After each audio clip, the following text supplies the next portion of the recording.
રાજકોટથી માહિતી કે જ્યાં સબ રજિસ્ટ્રાર કચેરીમાં બોગસ દસ્તાવેજોનો મુદ્દો સામે આવ્યો હતો ત્યારે હવે રૈયાના તલાટી મંત્રીની ભૂમિકા શંકાના દાયરામાં આવી છે। આ કેસમાં ભોગ બનનાર પરિવારની TV9 સાથે ખાસ વાતચીત, જેમાં રૈયા સર્વે નંબરના માલિકીના પ્લોટ એ બારોબાર અન્ય વ્યક્તિના નામે થઈ ગયા હોવાનું ખુલ્યું છે।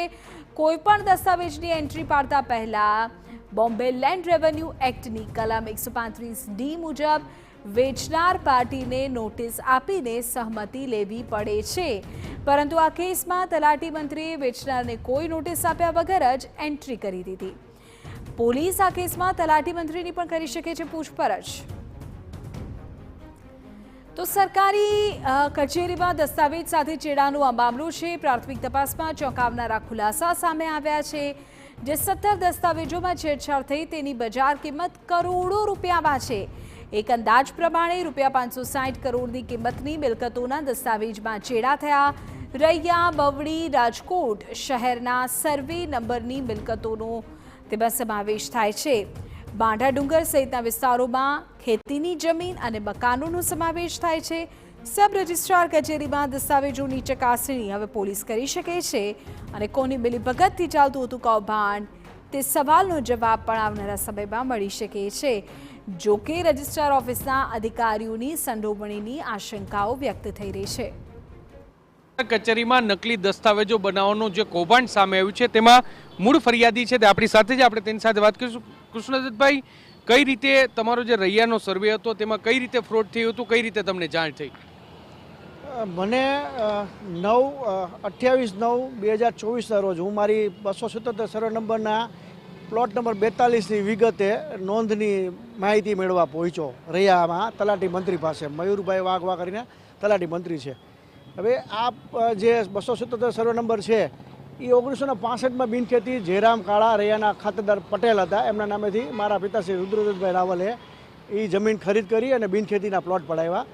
સરોજબેન રુદ્રદત્તભાઈ રાવલના નામે આખો સર્વે નંબર 1965થી બોલે। આ 42 નંબરનો પ્લોટ અમે ક્યારેય કોઈ દી વેચ્યો નહોતો।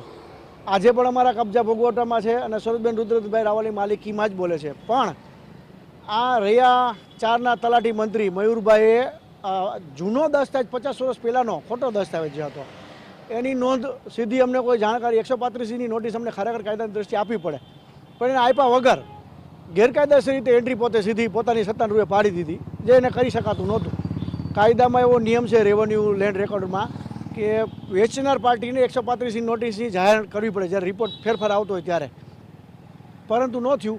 અમને ખબર પડી, અમને 2 નંબરના ઉતારા ઉપર અમને વિગત આપી કે તમારા મિલકતમાં બીજા કોઈની નામ ચડી ગયું છે।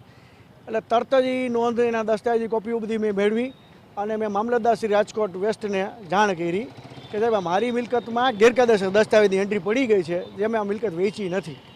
એના આધારે મહેશભાઈ શુક્લા ત્યારે મામલતદાર શ્રી હતા, એને તપાસ કરતાં એને લાગ્યું કે આ ગંભીર મુદ્દો બને છે, એટલે ત્વરિત એને એક્શન લેવડાવ્યા। શું માનો છો કે આમાં જે તલાટી મંત્રીની જે રીતે ભૂમિકા સામે આવી છે, આ રીતના સબ રજિસ્ટ્રાર કચેરીની પણ કોઈ અધિકારીઓ છે તેની ભૂમિકા હોઈ શકે? સબ રજિસ્ટ્રાર કચેરીએ ભૂલ એ કરી ગયા છે કે જૂનો દસ્તાવેજ હતો, આમાં સામાન્ય રીતે એવું અમે સમજ્યા છીએ કે 2015 પહેલાંના જે દસ્તાવેજો છે ને એ રેકોર્ડ ઉપર ઓનલાઈન ચેડ્યા હતા। જૂના દસ્તાવેજો 70 પહેલાંના એ બધા રેકોર્ડ ઉપર ચેડા હોય ત્યારે અમને ખબર છે કે જૂના દસ્તાવેજ માટે કોઈ સર્ટિફિકેટ કોપી માંગે છે થર્ડ પાર્ટી આવીને, તો તમારે તમારા લેવલથી સબ રજિસ્ટ્રાર લેવલથી એને વેરીફાઈ પહેલાં કરવાની જરૂર હતી। એને એમને સર્ટિફિકેટ કોપી સ્કેન કોપી છે ને એમ કહીને આપી દીધું। એ જ દસ્તાવેજ જે સ્કેન કોપીના આધારે મેં ફરીથી પાછી તપાસની માંગણી કરી, એ સ્કેન કોપી મેં માંગી પોતે પક્ષકાર તરીકે। પછી એ વિગતવારે સબ રજિસ્ટ્રાર કચેરીએ એમાં તપાસ કરી, એને ખબર પડી કે આ દસ્તાવેજમાં એન્ટ્રીમાં છેડખાની થઈ છે અને મારા